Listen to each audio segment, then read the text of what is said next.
کہ عورت کا پیٹ چاک کرو، بچہ نکال لو، پھر پیٹ سی کے اس مردہ عورت کو دفنا دو، بچہ زندہ ہے اس کو نکال لو۔ انہوں نے ایسے ہی کیا اور وہ بچہ زندہ سلامت رہا۔ کچھ دنوں کے بعد وہ اس بچے کو لے کے سید مہدی کے پاس گئے جن کا بچہ تھا، اور ملے، کہا قبلہ یہ وہ بچہ ہے جس کے بارے میں پہلے آپ نے کہا تھا ماں کے ساتھ دفنا دو۔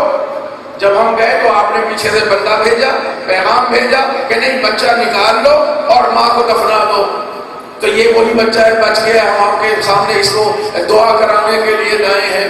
سید مہدی کھڑے ہوئے، قبلہ رخ ہو کر پہلے حضرت حجت کو سلام کیا، امام زمانہ کی زیارت پڑھی اور کہا کہ میں نے کسی کو نہیں بھیجا تھا، یہ امام نے ہدایت فرمائی تھی، یہ امام نے ہدایت فرمائی تھی۔ حضرت نے اپنی طرف سے کوئی بندہ بھیجا ہے جس نے آگے بتایا کہ بچہ نکال لیا جائے۔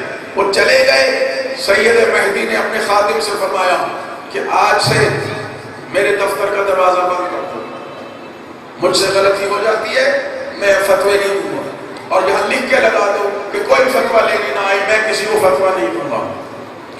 سید نے دروازہ بند کرا دیا۔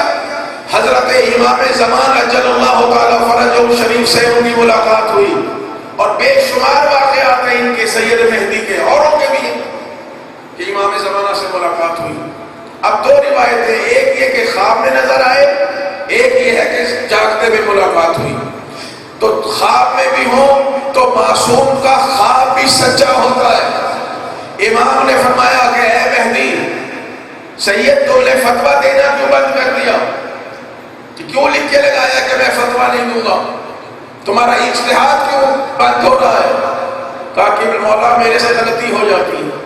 امام نے فرمایا سنو، علیکم بالافتاء علینا بالاصلاح، تمہارا کام ہے فتویٰ دینا، غلطی ہوگی تو میں ٹھیک کروں گا۔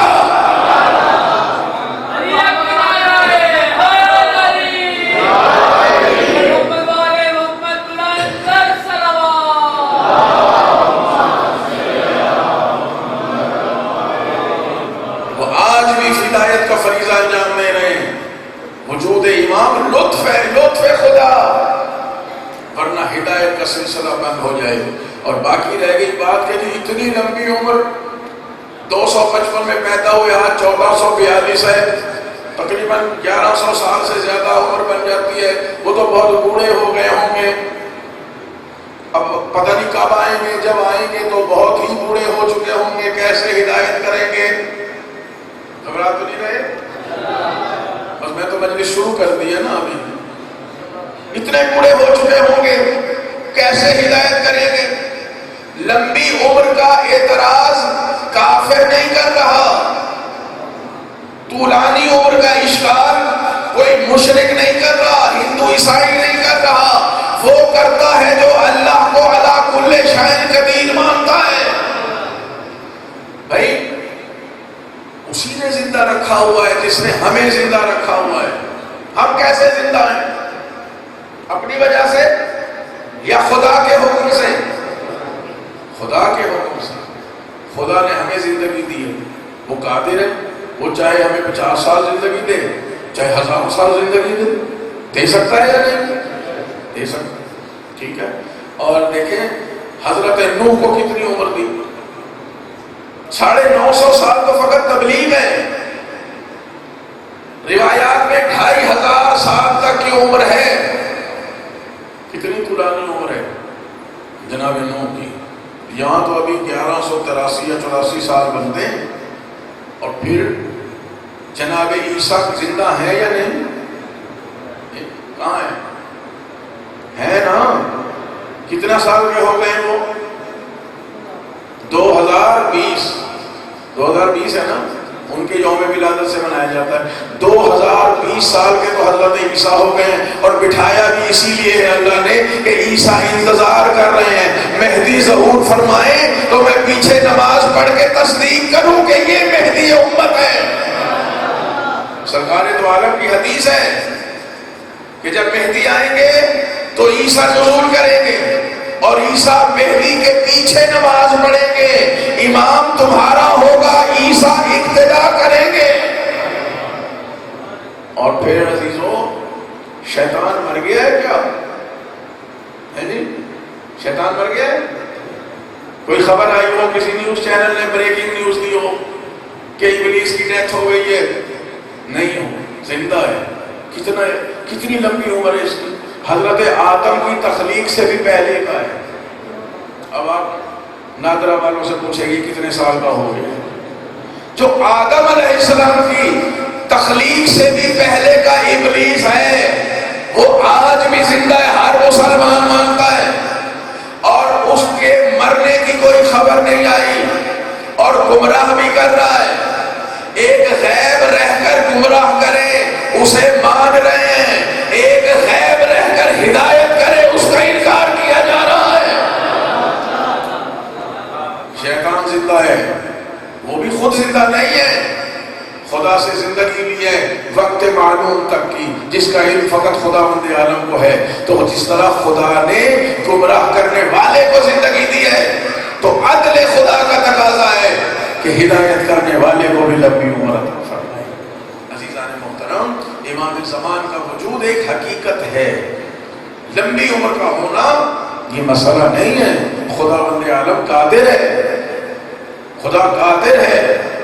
عیسائی لکھنے والا ہے جارج آرڈک، اس نے کتاب لکھی ہے جس کا فارسی میں ترجمہ ہے ندائے عدالت انسانی۔ اردو میں اگر ترجمہ کریں تو یہ ہے کہ انسانی عدل کی آواز۔ یہ کتاب اس عیسائی نے مولا امیر المومنین علی علیہ السلام کے بارے میں لکھی ہے۔ اس میں وہ عیسائی کہتا ہے کہ اگر علی کو ابن ملجم تلوار نہ مارتا تو علی آج بھی ظاہری وجود کے ساتھ زندہ ہوتے، آج بھی اسی طرح جسمانی طور پر زندہ اور موجود ہوتے ہمارے درمیان، اس لیے کہ ان کا تقویٰ اتنا تقویٰ شدید تھا۔ ظاہر امام المتقین ہے، وہ کہتا ہے انسان کی زندگی کیوں گھٹتی ہے؟ اس کی بد پرہیزیوں کی وجہ سے، بیماریاں آتی ہیں بد پرہیزی کی وجہ سے، گناہوں کی وجہ سے۔ وہ عیسائی کہہ رہا ہے انسان بیمار ہوتا ہے بد پرہیزی سے، زندگی گھٹتی ہے گناہوں کی وجہ سے۔ جو ہو امام المتقین، جن کی خوراک ایسی ہے کہ جو کے ٹکڑے پانی میں بھگو کے کھا رہے ہیں، نہ وہ بد پرہیزی کر سکتے ہیں، وہ امام معصوم ہیں، امام المتقین ہیں، الیاذ باللہ گناہ کا تصور ہی نہیں ہے، وہاں تو حیات ہی حیات ہے۔ تو ان میں سے کون سا امام ہے جو اپنی طبیعی موت اس دنیا سے گئے ہو؟ ہم اپنی طبیعی موت مر جاتے ہیں، بیمار ہوئے مر گئے۔ ائمہ میں کون ہے ایسا؟ یہی فرمایا ہم میں سے ہر ایک یا تلوار سے شہید ہوگا یا زہر سے شہید ہوگا۔ تلوار بھی دشمن مارے گا، زہر بھی دشمن دے گا۔ یعنی اگر دشمن شہید نہ کرے تو امام معصوم اس دنیا میں موجود رہے۔ امام زمان عجل اللہ تعالی فرجہ الشریف موجود ہیں، اور خداوند عالم نے ان کو طولانی حیات عطا فرمائی، دشمنوں سے محفوظ رکھنے کے لیے رکھا انہی انسانوں کے اندر ہے، مگر ایسا حفاظت کا انتظام کیا ہے کہ دشمن کی نہ تلوار ان پر کارگر ہے نہ زہر اثر کر سکتا ہے، اور جب تک خدا چاہے گا وہ غیبت میں رہیں گے، اور جب خدا کا حکم ہوگا تو وہ خانہ کعبہ سے ظہور فرمائیں گے۔ ہمارے پہلے آقا بھی خانہ کعبہ سے آئے، ہمارے 12ویں کا ظہور بھی کعبہ سے ہوگا۔ یہی دلیل ہے کہ علی سے لے کر مہدی تک یہ وہ 12 امام ہیں جنہیں ہم نے نہیں بنایا، کسی دربار نے نہیں بنایا، کسی بادشاہ نے نہیں بنایا، اللہ نے بنایا ہے، محمد نے بتایا ہے۔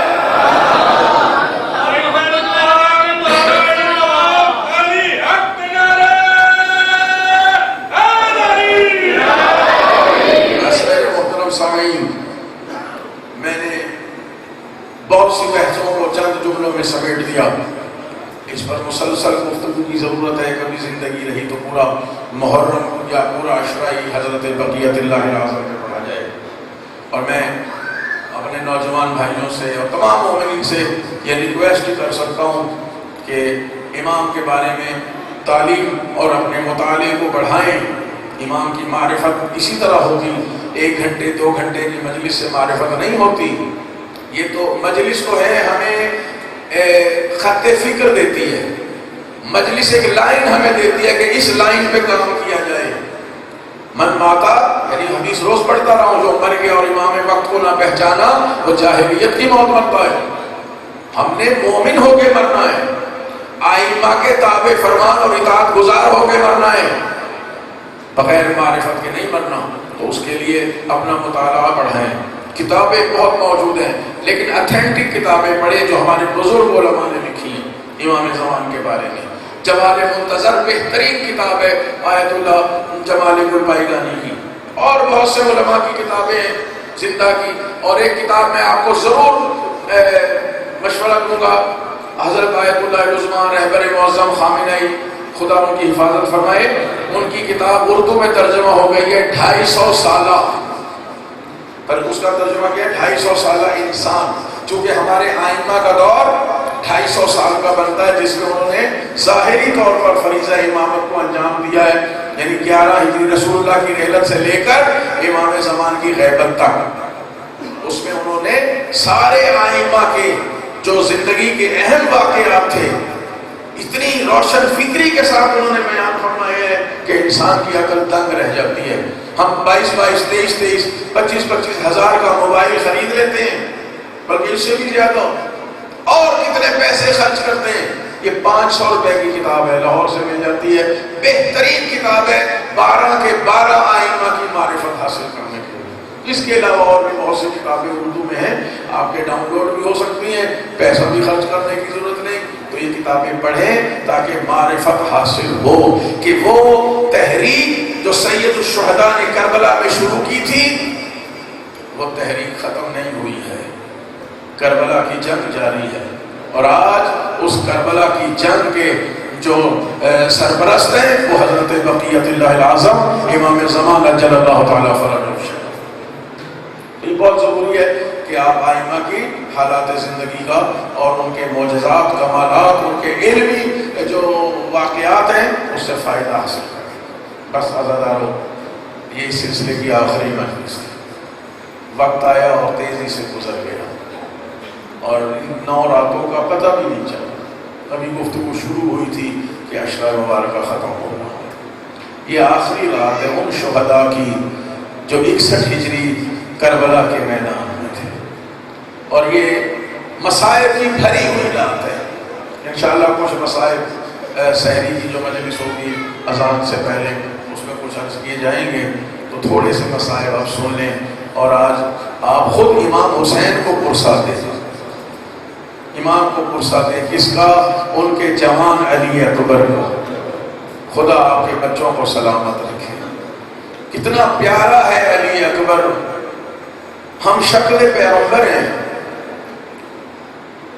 جب رسول اللہ کی زیارت کا اشتیاق ہوتا ہے تو امام فرماتے ہیں اکبر میں تیرا چہرہ دیکھ لیتا ہوں.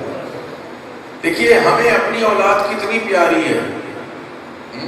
ہم گناہگار، ہماری اولاد بھی گناہگار، مگر ہمیں اپنی اولاد سے کتنی محبت ہے. تو آپ ذرا سوچئے، حسین جیسا معصوم امام اور علی اکبر جیسا ہم شکل پیغمبر، جس کے بارے میں امام نے فرمایا پروردگار تو گواہ ہے کہ یہ میرا بیٹا صورت میں، سیرت میں، گفتار میں، کردار میں تیرے نبی کا مشابہ ہے. بس 2 جملے سنیں اور تابوت برآمد ہوگا اور آپ نے پرسا دینا ہے جناب سید الشہداء کو اور اکبر کی ماں کو ام لیلا کو. جناب اکبر اجازت لینے آتے ہیں، بابا مجھے موت کی اجازت دیں. امام فرماتے ہیں اکبر کاش تو ہوتا بوڑھا باپ، تیرا ہوتا جوان بیٹا، وہ موت کی اجازت مانگتا تو پتہ چلتا تو کیسے اجازت دیتا. اکبر تو ہم شکل پیغمبر ہے، تو میرے نانا کی شبیہ ہے. جب مجھے نانا کی زیارت کا اشتیاق ہوتا ہے میں تمہارے چہرے کو دیکھ لیتا ہوں. جناب علی اکبر نے التجا کی، بابا میں آپ کا بیٹا ہوں، سب سے پہلے میرا فریضہ تھا کہ میں شہید ہوں، مگر آپ نے اجازت نہیں دی، آخر شہید تو ہونا ہے. امام نے فرمایا اچھا اگر زینب اجازت دے دے تو چلے جاؤ. زینب نے تمہیں پالا ہے، اگر میری بہن اجازت دے دے تو تم چلے جاؤ۔ جناب زینب کے پاس آئے، روایات کہتی ہیں پھوپھی کے پاس بیٹھ گئے۔ جناب زینب نے پالا ہے اور جناب زینب پیار کرنے لگی تو جناب شہزادہ علی اکبر کہتے ہیں پھوپھی جان ایک سوال پوچھوں؟ کہاں پوچھو بیٹا؟ کہا یہ بتائیں آپ افضل ہیں یا فاطمہ زہرا افضل ہے؟ اجرکم علی اللہ، آپ افضل ہیں یا دادی فاطمہ زہرا افضل ہیں؟ کہا اکبر یہ کیا سوال تو نے پوچھ لیا، وہ شہزادی ہیں، میں ان کی کنیز ہوں، وہ بہت افضل ہیں۔ بس علی اکبر نے کہا پھر پھوپھی جان اپنے بیٹے کو حسین فاطمہ کے بیٹے پر قربان کر دیں۔ جب یہ کہا کہ مجھے بابا پہ قربان کر دیں تو کہا جاؤ علی اکبر خدا حافظ، جاؤ علی اکبر خدا حافظ۔ اجازت ملی، جناب اکبر روانہ ہونے لگے۔ حمید ابن مسلم لکھتا ہے کسی شہید کو خیمے سے برآمد ہونے میں اتنی دیر نہیں لگی جتنی علی اکبر کو لگی۔ جب علی اکبر چلنا چاہتے ہیں کوئی بھی رکاب پکڑ لیتی ہے، اکبر پردیس میں ہمیں کس کے سہارے چھوڑ کر جا رہے ہو؟ بیویاں راستہ روک لیتی ہیں۔ آخر امام آئے، فرمایا میرے بیٹے کو جانے دو، اس کا راستہ نہ روکو۔ عزاداروں مختلف علماء ذاکرین پڑھتے رہتے ہیں، آپ سنتے ہیں علی اکبر خیمے سے باہر آئے، امام نے خود امامہ باندھا۔ امامہ باندھا، عرب میں رواج تھا کہ تحت الحرک ڈالا کرتے تھے۔ امام نے جب تحت الحرک ڈالا تو کہا انا للہ و انا الیہ راجعون، اجرکم علی اللہ، خدا آپ کے بچوں کو سلامت رکھے۔ امام نے منہ چوما اور بیٹے کو گھوڑے پر سوار کرایا۔ علی اکبر جا رہے ہیں اور جناب علی اکبر نے محسوس کیا کہ ان کے پیچھے پیچھے کوئی آ رہا ہے۔ مڑ کے دیکھا بابا آ رہے ہیں۔ کہا بابا آپ نے تو رخصت کر دیا تھا، پیچھے کیوں آ رہے ہیں؟ کہا بیٹا تو جانتا ہے نا مجھے تجھ سے کتنی محبت ہے، میں جب تک تجھے دیکھ نہ لوں مجھے میرے دل کو چین نہیں آتا۔ کہا بابا اگر آپ پیچھے آئیں گے تو میں جا نہ سکوں گا۔ امام نے فرمایا اچھا میں یہاں ٹھہر جاتا ہوں، مگر جب تک تو مقتل میں نہ چلا جائے مڑ مڑ کے مجھے اپنا چہرہ دکھاتے رہنا۔ جناب علی اکبر نے گھوڑا بڑھایا اور جناب علی اکبر نے رکاب پہ زور دے کر کھڑے ہوئے اور دور دیکھا اور پھر اپنے بابا کی طرف دیکھا، بہت روئے۔ امام پوچھتے اکبر رونے کی وجہ کیا ہے؟ کہا بابا دنیا کے بدترین لوگ فاسق و فاجر سائے میں بیٹھے ہوئے ٹھنڈا پانی پی رہے ہیں اور نبی کا نواسا دھوپ میں گرم ریت پر 3 دن سے پیاس کے عالم میں کھڑے ہیں۔ اس بات نے مجھے رلایا۔ امام نے فرمایا جاؤ بیٹا ان کے عیش و آرام تھوڑی دیر کے ہیں، جنت کے وارث ہمیں، جاؤ اکبر میرے نانا جامع کوثر لے کے کھڑے ہیں۔ عزادارو علی اکبر کی رگوں میں حسین ابن علی کا خون ہے، علی کی شجاعت کا وارث ہے، بہت جنگ کی، لیکن جنگ کے بعد پھر واپس آئے اور آ کے کہا بابا میری جنگ دیکھی؟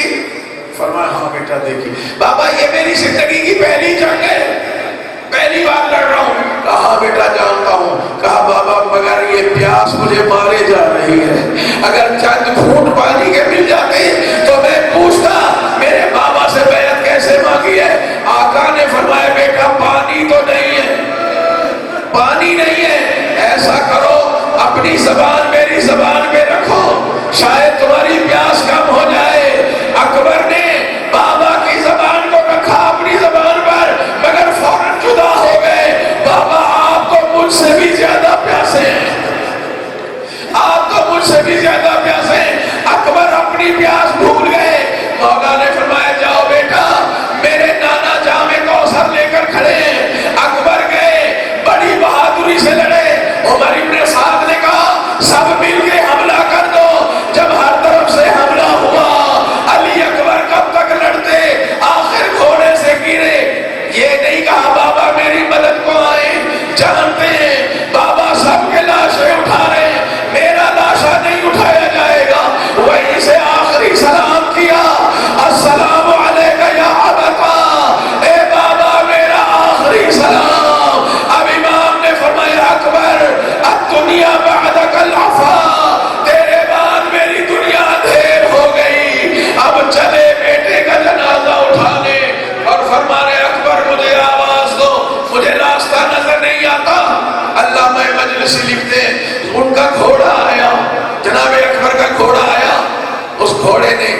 مولا کو اپنے دانتوں میں لیا اور مولا کو لے کر چلا، اور مولا یا علی کہتے ہوئے آ رہے ہیں۔ خدا جانے اپنے بابا کو بلا رہے ہیں یا بیٹے کو بلا رہے ہیں۔ پہنچے وہاں جہاں شہزادہ گرا ہوا ہے، سانسیں چل رہی ہیں۔ مولا نے جناب اکبر کے سر کو اٹھا کے اپنے زانگوں پہ جب رکھنا چاہا، اکبر کی سسکی بلند ہوئی۔ فرمایا کیا بات ہے بیٹے؟ کہا ظالم دشمن جاتے ہوئے میرے سینے میں برچھی مار کے گیا ہے اور برچھی کا سرا توڑ کر گیا ہے۔ اور یہ کہا یہ بدترین دشمنی ہوتی تھی، بدترین دشمنی کہ سینے میں برچھی مارے اور برچھی کا سرا توڑ دے دشمن۔ کہا ہم نے سنا ہے کہ حسین بڑا صابر ہے، بیٹے کے سینے سے برچھی نکالے گا تو ان کے صبر کا پتہ چلے گا۔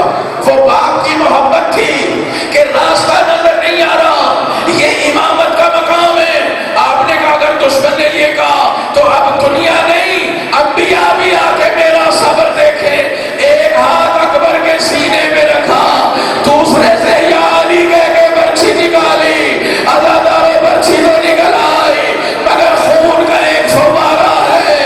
اکبر کی روح نے پرواز کیا، اِنَّ لِلَّهِ وَإِنَّ إِلَيْهِ راجعون۔ جہاں امام یہ باپ بھی تو ہے، بیٹے کا جنازہ کیسے اٹھائے؟ خیمے کی طرف دیکھا، چھوٹے چھوٹے بچے کھڑے رو رہے تھے، بلایا بچوں آؤ اکبر کا جنازہ اٹھانے میں میری مدد کرو۔ یہ بچے آئے، مولا جنازہ لے کر جا رہے ہیں، بس ایک جملہ اور شبیہ سلجھنا آ جائے، اکبر کا تابوت آ جائے، آپ مرسا دیں۔ میں اتنا عرض کروں گا مولا آپ نے سب کے جنازے اٹھائے، اکبر کا بھی جنازہ اٹھایا، مگر جب آپ شہید ہوں گے آپ کا جنازہ کون اٹھائے گا؟ ماتم حسین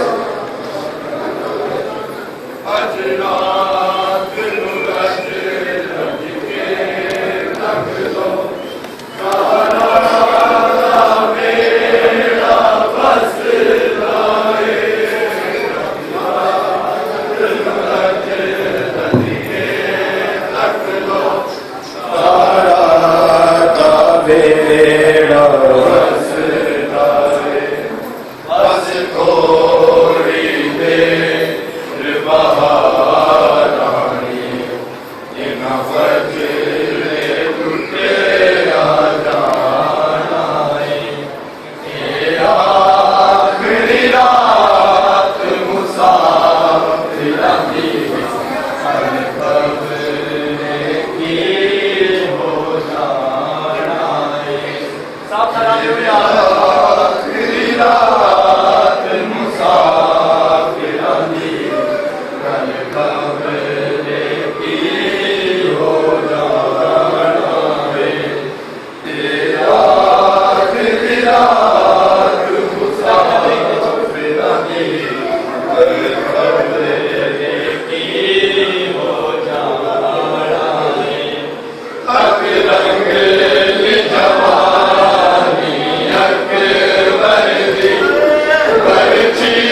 کل قبر کی ہو جانا ہے آخری رات مسافر کی کل قبر کی ہو جانا ہے آخری رات مسافر کی کل قبر کی ہو جانا اج رات نو رج رج کے تک لو زہرا دا بیڑا وسدا ہے اج رات نو رج رج کے تک لو زہرا